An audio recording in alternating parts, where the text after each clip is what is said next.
बहुत बहुत शुक्रिया आपका कि आपने एक अहम मौजू पर मुझे बोलने का मौका इनायत फरमाया। और बड़े अफसोस की बात है कि बड़ी धूमधाम से हुकूमत की तरफ से इस बात को रखा गया, मगर 30 से ज़्यादा MP यहाँ पर मौजूद नहीं हैं। मैडम, पहले तो मैं वज़ीर आज़म की इस बात की मजम्मत करता हूँ और उनको बताना चाहूँगा कि जिना के बारे में उन्होंने जो कहा था, हम तो जिना के सख्त मुखालिफ है, इसलिए भारत को अपना वतन माने, मगर 42 में आपके प्यारे वीर और जिना की पार्टी ने नॉर्थ वेस्ट फ्रंटियर, सिंध और बंगाल में मिलकर हुकूमत चलाई और उस हुकूमत ने 1.5 लाख हिंदू और मुसलमानों को अंग्रेजों की फौज में शामिल कराया ताकि वो लड़े। तो किसी शायर ने अच्छा कहा था वजीर आजम के बारे में कि फरेब देकर जमाने को पारसा ना बनिए, इन्हें कहो कि वो बंदा बने खुदा ना बने, अमीर शहर यही चाहता या हजरत कि हमारी चीख गले में रहे सदा ना बने। दूसरी बात मैडम, हमारे वजीर दिफा जनाब राजनाथ सिंह साहब ने बड़ा ही अजीब व गरीब और तकलीफ दे बात कही उम्मुल मोमिनीन के बारे में और उम्मुल किताब के बारे में। उम्मुल मोमिनीन उनको कहते हैं जो हमारे प्रॉफिट मोहम्मद सल्लल्लाहु अलैहि वसल्लम की वाइफ हैं। वो हम तमाम मुसलमानों की माँ, हम उनको तस्वुर करते हैं, मगर हम उनकी इबादत नहीं करते। हम अपनी माँ की इबादत नहीं करते। उम्मुल किताब कुरान है, हम कुरान की इबादत नहीं करते। कुरान अल्लाह का भिजा हुआ कलाम है। तो उसके बारे में भी शायर ने अच्छा कहा कि खबर नहीं जिन्हें अपने दीन और मजहब की, हमें वो दीन का मतलब सिखाने निकले हैं। अहम बात यह है कि मैडम, हमारे मुल्क का आइन क्या इस लफ्ज से आगाज होता है, वी द पीपल। इसका आगाज भारत माता के नाम से नहीं होता है। हमारे संविधान का जो प्रियम्बल है वो क्या कहता है? Liberty of thought, expression, belief, faith and worship. अगर दस्तूर का ये पहला सफा ये बात करता है तो फिर कैसे किसी शहरी को किसी खुदा, देवी, देवता की इबादत करने पर या सजदा करने पर मजबूर किया जा सकता है? आप ही की पार्टी से आज की जो बातें हुई इसी कब हो रही हैं। हमारे कॉन्स्टिट्यूंट असेंबली में मैडम एक मोहतरमा थी रोहिणी कुमार चौधरी ने एक तजवीज दी थी कि प्रियम्बल में किसी देवी के नाम से शुरू हो। उन्होंने खास तौर से वंदे मातरम का जिक्र किया, मगर उसको कबूल नहीं किया गया। फिर KV कामत साहब ने एक तजवीज दी कि इट्स सिटीजन्स को बदलकर हर सिटीजन्स किया जाए और खुदा के नाम से शुरू किया जाए, वो तरमीम को मुस्तरद कर दिया गया। हमारे संविधान का उसूल यह है कि भारत क्या है, उसकी अवाम है, अवामी कानून की मुसन्निफ है, अवाम की मर्जी से सबसे बालातर है, अवामी हाकिम है। मुल्क किसी खुदा, देवी, देवता, मजहबी इलामत के नाम से नहीं चलता, ना मुल्क किसी एक मजहब की मिल्कियत है। इसीलिए बाबा साहब अम्बेडकर ने क्या कहा था? उन्होंने मदर इंडिया के नजरिए को मुस्तरद किया। बाबा साहब ने एक नई इस्तिलाह वजह कर दी और कहा कि भिक्षित भारत, ये बाबा साहब अम्बेडकर ने कहा। अब मैडम, अगर मजहबी आजादी इस आइन का बुनियादी उसूल है तो सवाल यह पैदा होता है कि उस वक्त हमारे जो कॉन्स्टिट्यूंट असेंबली के प्रेसिडेंट थे जनाब राजेंद्र प्रसाद साहब ने किस बुनियाद पर वंदे मातरम को कौमी तराना करार दिया? ना तो कोई सेक्यूर रेजोल्यूशन है इसके बारे में। मैडम, मैं आपको बताना चाहूंगा कि जुडिशरी क्या कहती है। बीजू इमैनुअल केस है 1986 का, जिसमें जिहोवा विटनेस ने कहा कि मैं नेशनल एंथम के वक्त खड़े रहूंगी, पढ़ूंगी नहीं। सुप्रीम कोर्ट ने कहा कि उसने कोई गुनाह नहीं किया। वहीं एक 2017 का केस है अश्विनी उपाध्याय का केस सुप्रीम कोर्ट का, उन्होंने कहा गाइडलाइंस दिए जाएं वंदे मातरम पर, सुप्रीम कोर्ट ने नहीं कह दिया। फिर आप आ जाइए madam, prevention of insult act national 1971, इसमें नेशनल सॉन्ग नहीं है, सिर्फ नेशनल एम्बलम और आपका नेशनल एंथम है। फिर आप आ जाइए 40th अमेंडमेंट आर्टिकल 51 है, 76 में पास हुआ, उसमें भी इसका कोई जिक्र नहीं है। मैडम, मैं आपके सामने बताना चाहूंगा कि हमारा भारत एक इसका मजमुआ क्या है। इसमें हिंदू है, मुसलमान है, सिख है, ईसाई है, जैन है, एथिस्ट है, मेहनत कश है, किसान, गरीब, मजलूम और दलित है। मगर अगर जो तकारीर आज हमने यहां पर सुनी और बाहर जो सुनते हैं, अगर भारत को देवी कहने और उसके आगे सजदा करने, तो दरअसल कौम परस्ती को, वतन से मोहब्बत को मजहब में तब्दील कर रहे और फिर यहां पर बोल रहे कि अगर भारत में रहना है तो वंदे मातरम गाना पड़ेगा। भाई, ये तो संविधान के खिलाफ है, सुप्रीम कोर्ट के जजमेंट के खिलाफ है। अगर वंदे मातरम मैडम कौमियत का मियार है तो फिर सवाल यह है कि हसरत मोहानी की कौमियत क्या थी जिसने इनकलाब जिंदाबाद का नारा दिया? अगर यूसुफ मेहरली ने quit India, Simon go back का नारा दिया तो उसकी कौमियत क्या थी? अगर हैदराबाद से मौलवी अलाउद्दीन जो मक्का मस्जिद का पहला मुजरिम है काला पानी में, और तुरेबाज खान जो मारकर लाश को लटका दिया गया था हैदराबाद में 8 दिन तक, उसकी कौमियत क्या थी? अगर इनायतुल्लाह काफी जो जिहाद का फतवा अंग्रेजों के खिलाफ दिया मुरादाबाद में, जब उनको 2 दिन में फांसी की सजा दी गई, और जब फांसी की सजा के ओर जा रहे हैं तो इनायतुल्लाह मौलाना काफी की जबान पर क्या था? वो रसूलुल्लाह हमारे प्रॉफिट की नात पढ़ रहे थे। क्या पढ़ रहे थे? कोई गुल बाकी रहेगा ना चमन रह जाएगा, पर रसूलुल्लाह का दीन हसन रह जाएगा। तो उनकी कौमियत क्या थी?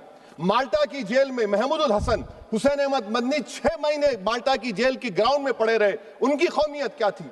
अल्लामा फजल खैराबादी का वो सल काला पानी का पुकार पुकार कर से पूछ रहा है, जो वहीं पर मर गए, खबर वहां पर है, बताओ मेरी कौमियत क्या थी? मैडम, मैं एक मुसलमान हूं, मैं इस्लाम को मानने वाला बावकार इंसान हूं, और मेरे मजहब की बुनियादी तालीम तौहीद है, ला इलाहा इल्लल्लाह, नहीं है कोई खुदा सिवा अल्लाह के। और कुरान में अल्लाह क्या बोल रहा? इय्याका नाबुदु इय्याका नस्तईन, तुम मेरी इबादत करो, मुझे मानो। मुझे कहां से मिल रहा? आर्टिकल 25 से मिल रहा है। मुझे कहां से मिल रहा है? Liberty of thought, expression, belief, faith and worship से मिल रहा है। तो इसको जोड़ना ये बहुत ही खतरनाक होगा। और हमारे प्रॉफिट मोहम्मद सल्लल्लाहु अलैहि वसल्लम जब मदीने को गए तो उन्होंने उस वतन के लिए दुआ की, कहा कि अल्लाह मदीने की मोहब्बत हमारे दिलों में और इजाफा कर दे, मक्के से ज्यादा कर दे। तो ये इस्लाम, मुसलमान होना, हमारे ईमान में मुल्क की मोहब्बत बीच में नहीं आती, और मुल्क से मोहब्बत है और रहेगी हमेशा, क्योंकि ये अजीम कुर्बानियां यहां पर शामिल है जिन्होंने जंग आजादी में हिस्सा नहीं लिया। आज अगर वो वतन की मोहब्बत का दर्ज देंगे तो बड़ा गलत होगा। मैडम, मैं आपके सामने एक चीज पढ़ूंगा। 1937 रविंद्रनाथ टैगोर ने लेटर लिखा सुभाष चंद्र बोस को। मैं सिर्फ, किसी ने नहीं पढ़ा ये। क्या कहा टैगोर साहब ने? But parliament is a place of union for all religious groups and there the song cannot be appropriate. When Bengali Muslims show sign of stubborn fanatism, we regard it intolerable. When we too copy them and make unreasonable demands, it will be self-defeating. ये मैं इसको ले करूंगा madam, आप देख लीजिए। फिर दूसरी तरफ मैडम आप आ जाइए, मैं यहाँ पर बैठकर, हाँ, जितने तकारीर यहाँ पर हुए सब जनगण मन पर तनकीद किए। तो मैडम मुझे ये कहना पड़ेगा कि जनगण मन पर आप लोग इतनी तकलीफ क्यों उठा रहे हैं? आखिर इतनी तकलीफ क्यों है? तो मैं जब जाकर देखा तो मुझे 28 दिसंबर का ऑर्गेनाइजर मैगजीन का आर्टिकल मिला, जिसमें ऑर्गेनाइजर लिखता है कि what is the moral sanction behind government choice of Jana Gana Mana, except that it can be made an item of entertainment at the sumptuous parties thrown by government officials. आप बताइए, इसका बोलेंगे आप? और फिर उसके काइंड कैसा करते हैं? It will mean we can not love our motherhood. Madam please, it will mean that Vande Mataram is buried alive with the word Jan Gan Mana on the tombstone, for the tomb will also be of Jan Gan Mana of the will of the people. इस पर आप क्या बोलेंगे? Madam, मैं आपको ये बताना चाह रहा हूं कि वतन की मोहब्बत हमारे लिए बहुत अहम है, मगर ये बताइए हमको कि अभी मैडम यहाँ पर आनंद मठ के बारे में बहुत कुछ कहा गया। मैं सिर्फ 2 मिसालें आपको देता हूं। आनंद मठ के पेज नंबर 70 और 80 को पढ़ लीजिए। इसके बाद सनातन जहां मुसलमानों के घर पाते थे, इन्हें आग लगा देते थे। आप पेज नंबर 98 पढ़िए। हमें सिर्फ इन मुसलमानों को जड़ से खत्म करना है, क्योंकि खुदा के दुश्मन बन चुके हैं। फिर आप पेज नंबर 115-16 दीजिए। फिर मुख्तलिफ इलाकों में मुसलमानों को सदा देने के लिए भेजे जाते, जहां मुसलमान आबादी नजर आती जला दिया जाता। फिर आप देख लीजिए मैडम, सफे नंबर 120 पेज 120, बंकिम लिखते हैं कि सनातियों को मालूम नहीं था कि अंग्रेज हिंदुस्तान को निजात दिलाने वाले हैं।